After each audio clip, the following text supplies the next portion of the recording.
4 जुलाई 1969 रात के 12:48 पर सैन फ्रांसिस्को के एक पुलिस डिपार्टमेंट में अनजान कॉल आती है, जिसमें आगे वाला शख्स जो बताता है उसे सुनकर मानो पुलिस वालों के पैरों से जमीन ही खिसक गई। वो बताता है, मुझे ये बताते हुए खुशी हो रही है कि मैंने 2 खून किए हैं। अगर आप 1 मील ईस्ट कोलंबस पार्कवे से पब्लिक पार्क को जाएंगे तो वहाँ एक ब्राउन कार में 2 बच्चों की लाश पड़ी है जिन्हें 9mm बुलेट से मार दिया गया है। और हाँ, पिछले साल के 2 खून भी मैंने ही किए हैं।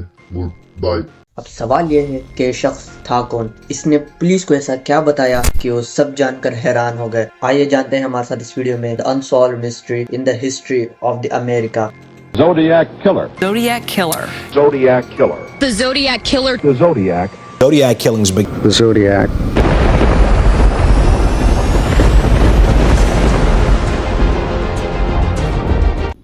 एक तरफ इस दुनिया के सारे मुजरिम अपने क्राइम को छुपाते हैं, तो वहीं ये बंदा द ज़ोडिएक किलर अपने क्राइम को पुलिस को एक लेटर के ज़रिए बताता था, क्योंकि इसे पब्लिसिटी चाहिए थी। और कई बार इसने अपनी आइडेंटिटी भी खुद रिवील की थी, लेकिन कभी भी पकड़ा नहीं गया। लेकिन ये कहानी शुरू कहाँ से होती है, आइए शुरू से जानते हैं।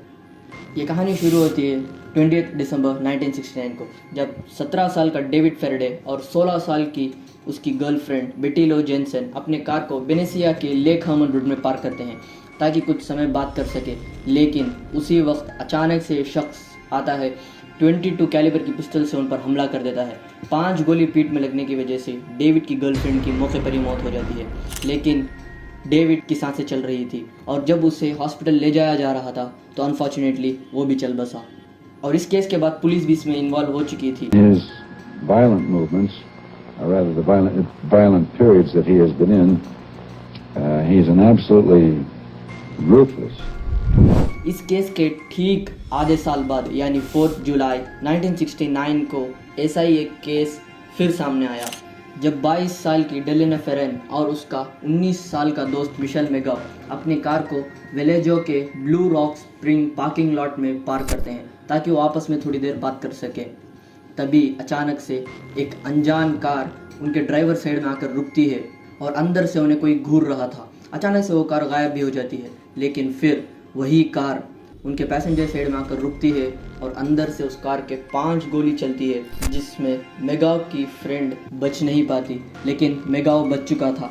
और इसमें ट्विस्ट ये था कि मेगाव ने ज़ोडिएक का चेहरा देख लिया था और पुलिस ने उसके चेहरे की स्केच भी बनवा ली थी।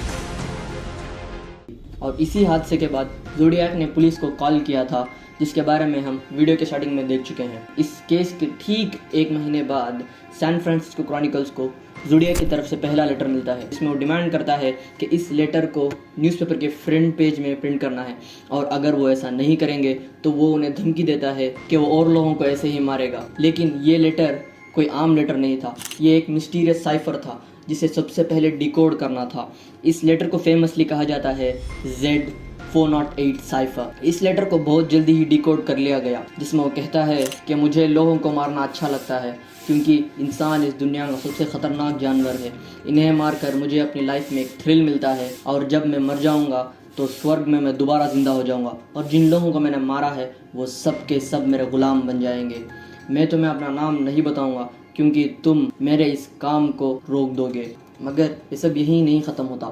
ठीक 2.5 महीने बाद यानी सितंबर 27, 1969 को 22 साल की सोशिलिया शेफर्ड बैठी हुई थी अपने 20 साल के एक्स बॉयफ्रेंड ब्रेन हार्टनल के साथ। तभी एक शख्स अचानक से झाड़ियों से उठकर आता है और उन पर हमला कर देता है, जिसमें शेफर्ड मारी गई थी। लेकिन फिर ब्रेन हार्टनल बच चुका था। वो कहता है कि झाड़ियों से उठकर आने वाला शख्स, उसने कॉस्ट्यूम पहनी हुई थी और उसका चेहरा ढका हुआ था और उसके सीने में एक क्रॉस का सिंबल बना हुआ था, जो यूजुअली वो अपने लेटर्स में यूज़ करता है। I considered him a robber. I had absolutely no thought that he was anything but that. I don't think that he was acting under his total complete consciousness. और देखते ही देखते ये सारा खेल तमाशा ख़त्म भी होने वाला था। अक्टूबर 11, 1969 पॉल स्टेन एक टैक्सी ड्राइवर था। एक रात वो लेट नाइट शिफ्ट कर रहा था, तो वो अपने पैसेंजर को प्रेसिडियो हाइट्स में ड्रॉप कर निकला, तो ज़ोडिएक ने उसे बीच रास्ते में ही मार दिया।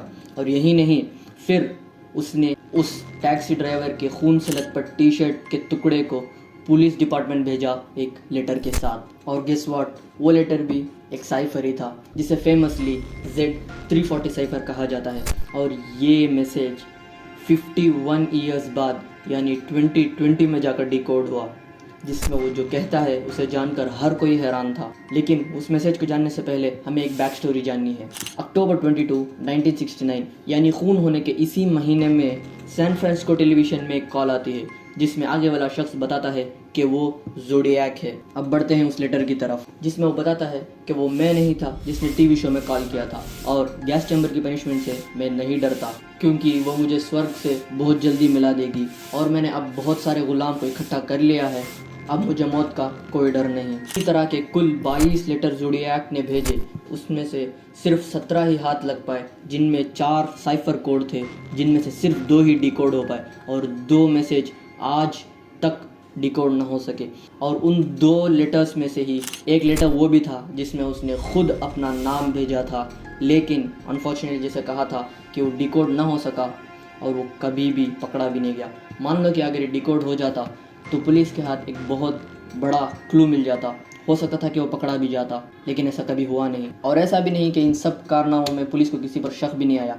एक आदमी था जिस पर पुलिस को और सारे लोगों को शक था और वो था आर्थर लेज एलन। यह बंदा एक एलिमेंट्री स्कूल टीचर था जिस पर हर किसी को शक था, क्योंकि इसके भी रिकॉर्ड्स कुछ अच्छे नहीं थे। इससे भी पहले भी इसने बहुत सारे क्राइम किए थे, लेकिन इसके खिलाफ कोई सबूत ना होने की वजह से ये शक हमेशा के लिए शक ही रह गया और ये आदमी भी 1992 में चल बसा। मगर 1970 में ज़ोडिएक की तरफ से एक लेटर आता है जिसमें वो कहता है कि उसने 37 मर्डर्स किए हैं, लेकिन रिकॉर्ड में तो सिर्फ 4 हमले हैं जिनमें 5 लोग मारे गए और 2 लोग बच गए। लेकिन वो क्लेम करता है कि उसने 37 मर्डर्स किए हैं। और फिर सबने यही सोचा कि कहानी ख़त्म हो चुकी है, लेकिन एक औरत लेमलेट पर तब आती है जब उसने ये कहा कि ज़ोडिएक मेरा बाप था और मैं उसके इन सब कामों में मदद किया करती थी जब मैं 7 साल की थी। Upon seeing the composite, I recognized the individual as my father. जो भी हो, लेकिन एक बात तो कंफर्म है कि ये आदमी साइको था और ये केस आज भी सॉल्व करना चाहें तो ना हो सकेगा, क्योंकि उस वक्त जो सबूत थे, जो गवाह थे, वो आज नहीं रहे। लेकिन आपको क्या लगता है कि क्या सही में आर्थर लेज एलन ही वो शख्स था जो ये सब कर रहा था, या वो जो औरत कह रही थी वो सही थी, या इन सब के पीछे कोई और ही था? आप मुझे कमेंट कर बताइए। अगली वीडियो में जल्दी मिलेंगे, तब तक के लिए टेक केयर, गुड बाय।